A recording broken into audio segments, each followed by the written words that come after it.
Iguana's bar.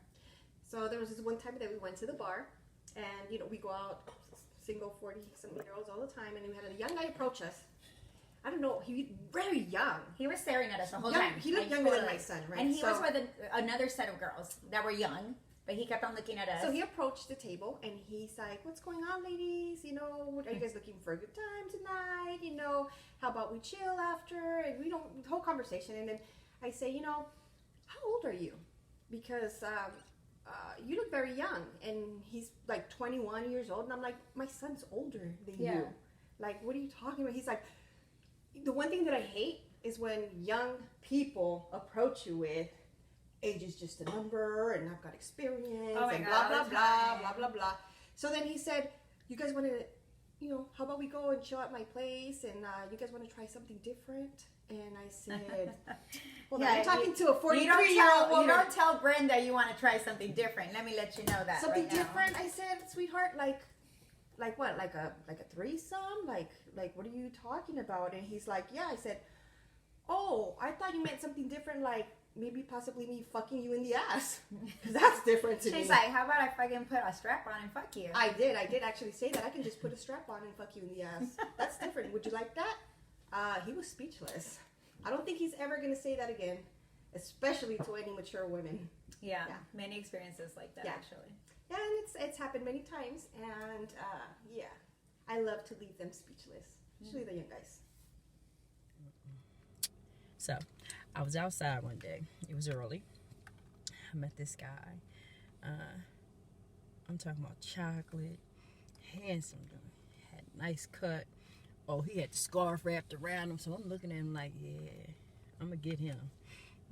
He looked like he got a little couple dollars. So I noticed him, noticing me. He says, "How you doing?" I said to him, "Hey, how are you?" He said, "I'm good. I'm good. What you doing out here?" I said, "Well, I'm waiting on some folks. I wanted to try to get something to eat." And it looked to me like he was ordering something to eat, so I wanted to do whatever he was doing, basically. You know, I'm trying to get something to eat. And I saw him look at the car, and I said, "But, you know, I wish I had my car. It's a little chilly." He said, "Hey, did you need a ride?" No, not really, but okay. So he said he wanted to take me to get something to eat. I said, cool. I was cool with it.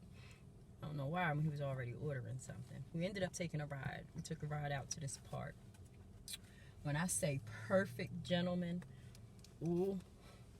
When I say perfect gentleman, I mean perfect gentleman. A person that, that's my baby daddy. But anyway, I'm talking about a person that you just automatically think like, I want that life. You can tell by his sweats that there was no lint balls on him. His teeth were pearly white, and he was just as chocolate as ever. His mannerism was perfect. His demeanor was everything. I'm like, oh yes, this Christmas I got one. So anyway, we're in the car riding. We go over to this park. It was a park I had never seen before in my own hood. It was like near water, little ducks and things. I thought it was the plateau. My ghetto ass thought it was the plateau. It wasn't. I'm looking, and he's trying to show me, yeah, look, there's a frog. I knew then it wasn't the plateau. We ain't got no damn frogs near Schuylkill. Maybe we do. Anyway, as we walking and talking, I'm thinking in my mind, like, either I'm going to get in this man's pockets, or I'm going to get him to say I do. One or the other. He says, well, let's go get something. Let's go ahead and get the food and all this other stuff. So we get the food. We're riding still. It's getting late. He asked me, did I want to go past this place?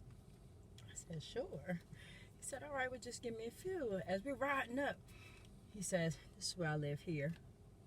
The whole time we're riding, he's telling me about properties that he's managing, properties that he owns. Oh, wait, I forgot. He took me to do a drop. That's what made it convincing. What he called a drop. He went to go take something to a P.O. box and said that it had something to do with like the tenant's rent and things like that. So anyway, back to when we got to the place. We get to his place. I'm looking. I'm like, wow, damn. I really hit the jackpot. He backs in, pulling the driveway. He pushes the little button thing. Right here was like a little button. Makes the little thing go up for the car. And I'm like, oh shit, I got it. I'm looking at the place. No extra mailboxes. Nothing. Looks good. We walk up the steps. He goes to open up the door. First door open. Put my head back like, because it had that good solid cherry wood smell. You know that nobody don't smoke weed in this house. Nobody don't smoke cigarettes. Nobody done farted lately. He live alone. God damn it. No kids. I do not smell diapers. I was alright with that. So I fixed my posture and fixed my clothes, because, you know, the whole time I'm with him, I'm talking in my telephone voice, trying to keep it cute. Yeah, exactly. Exactly. What? He opened the second door. By then, I'm nervous. I gotta go to the bathroom. I'm holding my stomach. I said, can I use the bathroom? I saw a bathroom to the left. He said, okay, you gotta use the one upstairs. Okay. I started to walk up the steps, and by the time I get up, there's 3 doors, and I'm looking like, it was weird because there was still more upstairs, but this landing just had 3 doors. So I looked side to side, and then I looked back at him. He said, oh, here's the tissue. I said, okay. And I go to walk all the way in the bathroom, and he's like, oh, wait, don't use those wipes. That's my roommate's wipes. And I'm like, huh? And when I turned around to go all the way in the bathroom to shut the door, I hear this horn. I'm startled, like, what is that? He's like, oh, don't worry. That's our PO calling. I'm thinking, PO, what the hell? But I can't hold it anymore. I gotta pee. So I'm peeing. When I come out, I don't even think I washed my hands. I was so nervous. Anyway, when I'm coming out, I go out, and I'm looking, trying to figure out which door was his. He said, I'm to the left. I turn around. I go out, he's on the phone. He was like, yeah, don't worry about it. This just, give me a few seconds. Hope you're on my, I gotta talk to him. PO on the phone. This is a facility for men that were accused or of a sex crime. He said, but hold on. I was convicted. I raped an 8-year-old. I still live with that every day of my life. Give me a second. I'm like, what the fuck? Raped an 8-year-old. I'm thinking this man is the one. This man needs to be killed by the one. He raped an 8-year-old, and I'm hanging out with him. And this place, he owns it. I made an exception. Just for a little while. He bought me something for Christmas, too. I was mad. I don't have any 8-year-olds. It was good for me.